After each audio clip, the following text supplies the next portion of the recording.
আমাৰ কলেজ হয় তো আজি এইখন কলেজতে আমাৰ বৃক্ষৰোপণ কাৰ্যসূচী হাতত লোৱা হৈছে।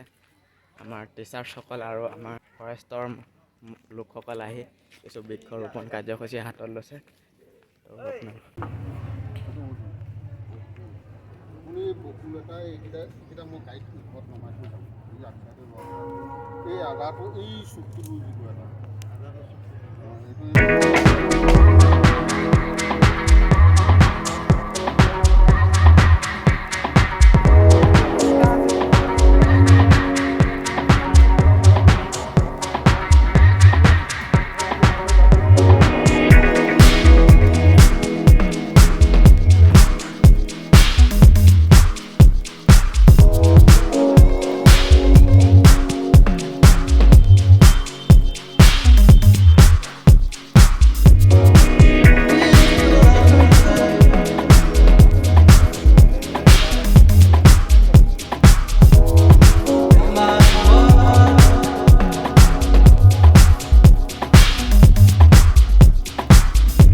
বৃক্ষৰোপণ কাৰ্যসূচীত আজি প্ৰথমতে আমি অৰ্জুন গছৰ এইটো পুলি ৰুইছোঁ। তো ইয়াক ভালদৰে যত্ন ল'ব লাগিব।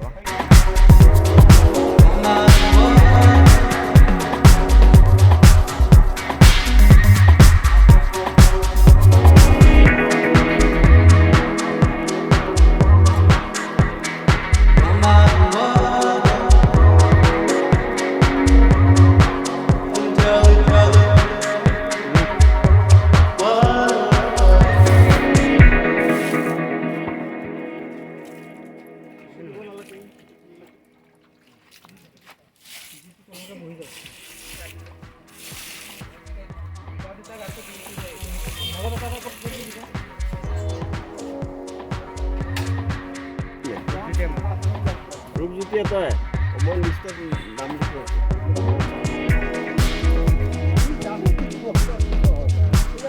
এইটো নিদিয়ে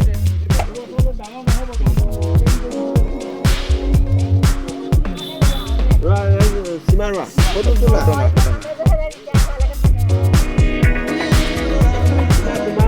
নেতৃত্বত এইটো হ'ল দেই।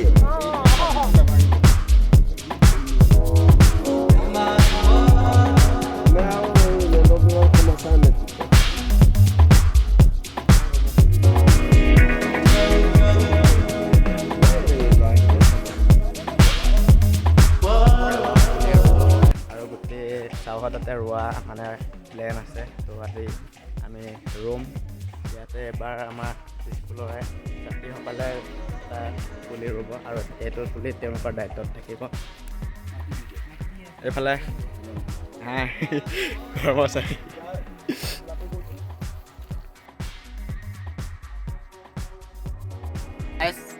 মই এইবাৰ মোৰ পাল মই এইটো ৰুম আৰু ইয়াক গোটেই যেতিয়ালৈকে কলেজত মানে থাকোঁ তেতিয়ালৈকে মই ইয়াক চোৱা চিন্তা কৰিব লাগিব। আৰু এইটো শিলিখা গছ, আপোনালোকে শিলিখা গছটো দেখিছে ন, মই এতিয়া তাক ৰুব লাগিব। তো দেখাই আছোঁ, চাই থাকক।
আছিলে আজিৰ ইমানখিনিয়ে আছিলে। আৰু আপোনালোকে যদি ভিডিঅ'টো চাই ভাল পাইছে লাইক কৰিব, কমেণ্ট কৰিব আৰু বন্ধুসকলৰ মাজত শ্বেয়াৰ কৰিব। আৰু আপোনালোকে পাৰিলে নিজেও এটা গছ পুলি ৰুব। আৰু দেখিছে নহয় গৰমত পূৰা ঘামিতে এই অৱস্থা বেয়া হৈ গৈছে।